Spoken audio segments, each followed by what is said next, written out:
پیران پیر شیخ عبد القادر جیلانی رحمۃ اللہ علیہ کے بارے میں آتا ہے، ان کی خانقاہ میں لنگر چلتا تھا، ہزاروں دنیا لنگر کھاتی تھی، بھوکے اپنا جب بھوک مٹاتے، پیاسے اپنی پیاس بجھاتے، تو وقت کے بادشاہ نے دیکھا کہ یہ اتنا لمبا چوڑا لنگر اس فقیر کا چل رہا ہے، بظاہر آمدنی کہیں سے بھی نہیں، تو اس نے نوروز، اس کا ایک پورا علاقہ تھا جس کا نام تھا نوروز، اس نوروز کا جو علاقہ تھا، نیمروز کا جو علاقہ تھا وہ وقف کر دیا خانقاہ کے نام، اور چٹ لکھ کے بھیج دی کہ حضرت آپ کی خانقاہ کا اتنا بڑا لنگر چلتا ہے، اتنا خرچہ ہے، اور بظاہر کوئی نظر نہیں آتے وسائل، تو میں اپنا نیمروز کا پورا علاقہ اس کے لیے وقف کرتا ہوں، وہاں کے کھیت، وہاں کے وسائل سارے کے سارے آپ خانقاہ پہ خرچ کیجیے، یہ کہا۔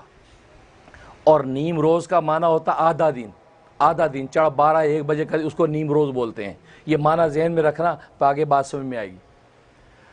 پیران پیر حضرت شیخ عبد القادر جیلانی رحمۃ اللہ جب وہ پرچہ دیکھا، اس پرچے کے پیچھے لکھا کہ جب سے عبد القادر کو نیم شب کی بادشاہت ملی ہے، نیم شب آدھی رات، نیم شب کی جب سے مجھے بادشاہت ملی ہے، میں نے نیم روز کی بادشاہت کو ٹھوکر مار دی۔ کہا کہ ایک جو کے دانے کے بدلے میں بھی میں نیم روز کی بادشاہت لینے کو تیار نہیں، اس لیے کہ نیم شب کی بادشاہت خدا نے مجھے دے دی، میں جب لا الہ الا اللہ کی ضرب لگاتا ہوں تو اللہ تبارک و تعالی اسی وقت میرے سارے مطلب مراد کو پورے کر دیتے۔ یہ ہے رات، اس لیے راتوں کو اٹھ کے خدا کو پکارنا ہمیں آ جائے، اس پکارنے کا لطف ہی عجیب ہے، سبحان، عجیب لطف اس کا۔ ایک واقعے پر بات ختم کرتا ہوں۔ میرے پیر و مرشد، میرے والد نسبتی، ان کا واقعہ یاد آ گیا۔ شہید اسلام حضرت مولانا محمد یوسف لدھیانوی شہید رحمۃ اللہ علیہ، جو قطب العالم حضرت شیخ الحدیث مولانا محمد زکریہ کاندلوی رحمۃ اللہ علیہ کے خلیفہ ہیں، ان کے خلیفہ ارشد ہیں، اور وہ تبلیغ جماعت کے بہت بڑے امیر گزرے ہیں۔ آج فضائل اعمال کتاب پوری دنیا میں پڑھائی جاتی ہے، میرے وہ دادا پیر ہیں۔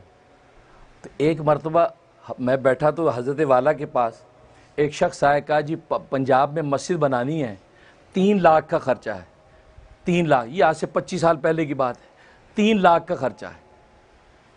حضرت فرمایا اچھا ٹھیک ہے انشاءاللہ، 2 دن یہیں ٹھہرو تم، بات کرتے۔ اب اگلے دن جب حضرت دفتر تشریف لائے تو وہ پھر آگے بیٹھ گیا، تو حضرت جیسے ان مولوی صاحب کو دیکھا، کہا کہ بھی تمہاری درخواست ڈال دی ہے، بس قبولیت کا انتظار ہے، یہ بات کہی۔ تو مجھے وہ پوچھتا ہے کہاں درخواست، کس سیٹھ صاحب کو درخواست ڈالی ہے، کہاں پہ حضرت نے درخواست ڈالی ہے؟ میں کہ بھی مجھے تو خود پتہ نہیں ہے۔ کہا اچھا، خاموش ہو گیا۔ تیسرا دن ہوا تو میں نے اپنی آنکھوں سے دیکھا کہ حضرت والا فتاوی لکھ رہے تھے، تو ایک بوڑھا آدمی، اس کا نام بھی آج تک یاد، عبدالرشید موتی والا، اس کا نوجوان بیٹا وہ سہارے سے آ کے بیٹھا سامنے، کہنے لگا حضرت ایک عرصے سے میں نے نیت کر رکھی تھی، مسجد کی تعمیر کے لیے کوئی پیسے میں نے اپنے پاس جوڑ رکھے ہیں، تو اب میرے چل چلاؤ کا وقت ہے، میں چاہتا ہوں یہ امانت آپ کے سپرد کر دوں، آپ جو ہے جہاں چاہے کسی مسجد میں اس کو خرچ کر دیں۔ حضرت فرمایا کتنے پیسے ہیں؟ فرمایا 3 لاکھ روپے۔ ہم جانتے نہیں کہ اللہ والوں کا اللہ سے کیا رابطہ ہوتا ہے۔ کہا 3 لاکھ ہے۔ حضرت فرمایا اللہ، رسید کاٹ دے دیا۔ تو میں اس طرح میری سیٹ ہوتی، مجھے کہا مولانا منیر وہ مولوی صاحب کہاں ہیں، بلاؤ ان کو۔ میں باہر گیا، میں کہ آجو بھی آجو مولوی صاحب، وہ آ گئے۔ تو حضرت کے ہاتھ میں 3 گڈیاں ایک پھینکی، ہاں 1 2 3، اس کی جھولی میں گری۔ 3 لاکھ پورے ہو گئے؟ جی حضرت پورے ہو گئے۔ اس کے بعد حضرت فرمایا تم نے یہ سمجھا ہوگا کہ میں نے کسی سیٹھ کے پاس درخواست ڈالی ہوئی ہے، تم نے یہ سمجھا ہوگا۔ کہ وہ شرمندہ ہوئے، جی۔ فرمایا نہیں، ہمارا ایک ہی سیٹھ ہے، رات کے اندھیرے میں وہاں درخواست ڈال دیتا ہوں، دن کے سویرے میں وہ پوری کر دیتا۔